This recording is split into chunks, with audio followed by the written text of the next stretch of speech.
உங்கள் கரங்களால் மாணவ செல்வங்களுக்கு நீங்கள் அளிப்பது வெறும் விருது மட்டுமல்ல, நாளைய தலைமுறைக்கு துவண்டு போகாதே, நீ வென்றால் தோள் தட்டி பாராட்டவும், சற்றே தடுமாறினால் தோள் கொடுத்து தேற்றவும், உங்களின் ஒருவராக, உங்களிடமிருந்து ஒருவராக, உங்களால் ஒருவராக, உங்களுக்காக ஒருவராக, ஒட்டுமொத்த தமிழ்நாட்டு நெஞ்சங்களில் சிம்மாசனம் போட்டு அமர்ந்திருக்கும் அசைக்க முடியாத அன்பு அரசனாக, அன்றும் இன்றும் என்றும் எங்கள் அன்பு அண்ணனாக, எங்களை வழிநடத்தும் நாளைய தலைவராக, தமிழ்நாட்டின் செல்ல பிள்ளை, உங்கள் பெயரில்லா அரசியல் சரித்திரம் இனி இல்லை.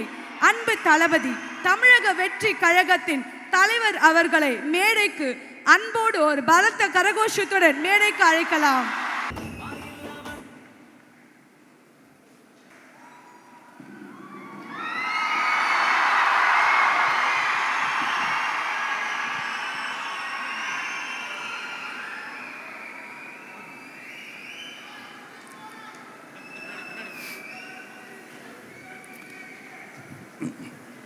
வந்திருக்கும் இளம் சாதனையாளர்களுக்கும்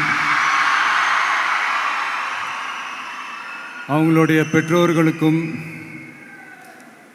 தமிழக வெற்றி கழகத்தினுடைய தோழர்களுக்கும் என் நெஞ்சில் குடியிருக்கும்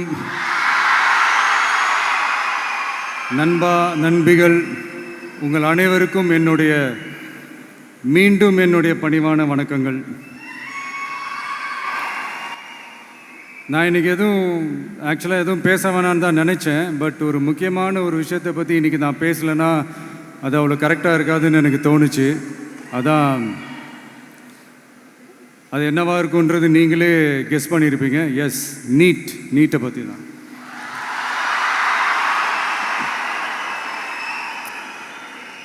இந்த நீட்டுன்றது பார்த்திங்கன்னா நம்ம தமிழ்நாட்டில் இருக்கிற மாணவ மாணவிகள், குறிப்பாக கிராமப்புறத்தில் இருக்கிற ஏழை எளிய பிற்படுத்தப்பட்ட, மிகவும் பிற்படுத்தப்பட்ட மற்றும் தாழ்த்தப்பட்ட வகுப்பினை சேர்ந்த இந்த மாணவ மாணவிகள் எல்லாருமே ரொம்பவும் பாதிக்கப்படுறாங்கன்றது தான் ஒரு சத்தியமான ஒரு உண்மை.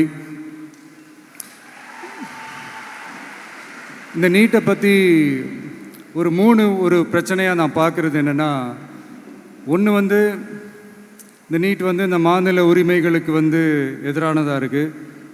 நீங்கள் 1975க்கு முன்னாலே பார்த்தீங்கன்னா இந்த கல்வி மாநில பட்டியலில் தான் இருந்துச்சு.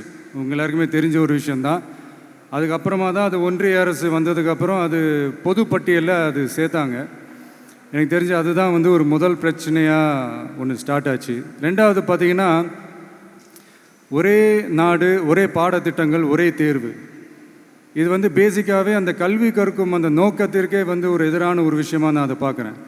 ஒவ்வொரு மாநிலத்துக்கு ஏற்ற மாதிரி அந்த பாடத்திட்டங்கள் இருக்கணும்.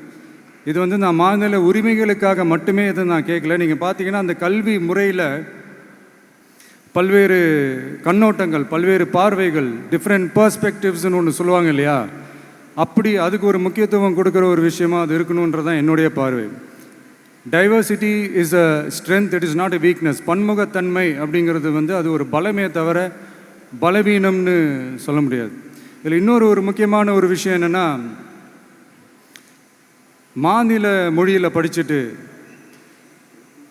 ஸ்டேட் சிலபஸில் படிச்சுட்டு, NCERT சிலபஸில் தேர்வு வச்சா அது எப்படிங்க?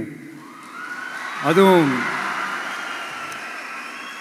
கிராமப்புறத்தில் இருக்கிற மாணவ மாணவிகள், அதுவும் அவங்களுடைய மருத்துவ படிப்புக்கு கொஞ்சம் யோசிச்சு பாருங்கள், இது எவ்வளோ ஒரு கடினமான ஒரு விஷயம்னு. மூணாவது நான் பார்க்குற ஒரு பிரச்சனை என்னென்னா, போன மே மாதம் 5ஆம் தேதி அந்த நீட் எக்ஸாம்லாம் நடந்துச்சு. அதில் சில குளறுபடிகள்லாம் நடந்ததாக நம்ம நிறைய அந்த செய்திகள்லாம் பார்த்தோம், படித்தோம் இல்லையா. அதுக்கப்புறமே என்ன ஆயிடுச்சுன்னு பார்த்தீங்கன்னா, அந்த நீட் தேர்வுக்கு மேலே இருக்கிற அந்த நம்பகத்தன்மையை மக்கள் மத்தியில் சுத்தமாக போயிடுச்சு. இனிமேல் நாடு முழுக்க அந்த நீட் தேர்வே தேவையில்லை அப்படிங்கிறத இந்த செய்திகள் மூலிமா நாம் எல்லாருமே புரிஞ்சுக்கிட்ட ஒரு விஷயம். சரி, இதுக்கு என்ன தான் தீர்வு அப்படின்னா, நீட்டு விலக்கு தான் இதுக்கு உடனடி தீர்வு. நீட்டு ரத்து கோரி தமிழக சட்டமன்றம் கொண்டு வந்திருக்கிற அந்த தீர்மானத்தை நான் மனப்பூர்வமாக வரவேற்கிறேன். இதுக்கு வந்து அந்த ஒன்றிய அரசு அந்த கால தாமதம்லாம் எதுவும் செய்யாமல் தமிழ்நாட்டு மக்கள் அவங்களுடைய உணர்வுகளுக்கு மதிப்பு கொடுத்து இதை சீக்கிரமாகவே இதை சால்வ் பண்ணணும் அப்படின்றதான் இங்கே நான் கேட்டுக்கிறேன். சரி, ஓகே, இதுக்கு நிரந்தர தீர்வு தான் என்ன அப்படின்னா, அந்த கல்வி வந்து பொதுப்பட்டியலேருந்து மாநில பட்டியலுக்கு கொண்டு வரணும். ஒருவேளை அதில் ஏதாவது சிக்கல்கள் இருக்குது அப்படின்னா ஒரு இடைக்கால தீர்வாக இந்த இந்திய அரசியலமைப்பு சட்டத்தை திருத்தி ஒரு ஸ்பெஷல் கன்கரண்ட் லிஸ்ட், சிறப்பு பொது பட்டியல் அப்படின்னு ஒன்று உருவாக்கி அதில் கல்வி மற்றும் சுகாதாரத்தை அதில் சேர்க்கணும்.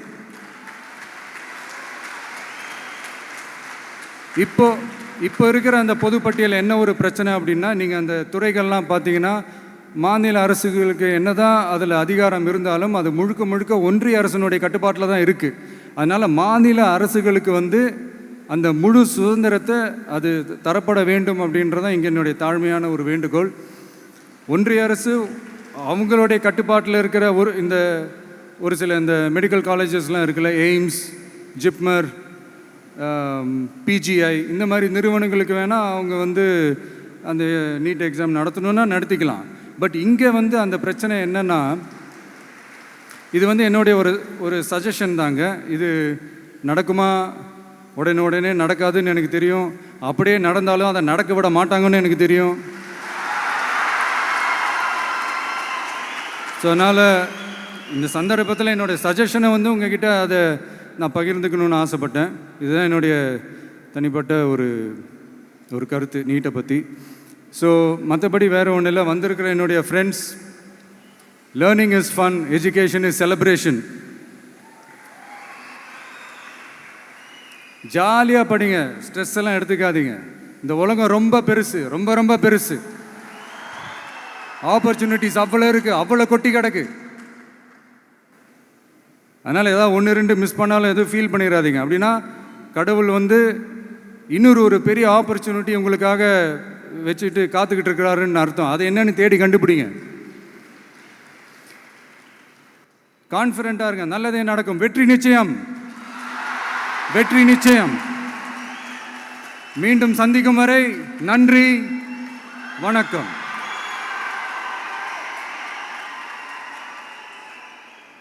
ரொம்ப அழகான விஷயங்களை எங்கள் கூட பகிர்ந்த நம்மளுடைய தமிழக வெற்றி கழகத்தின் தலைவர் அவர்களுக்கு எங்களுடைய நெஞ்சார்ந்த வாழ்த்துக்கள்.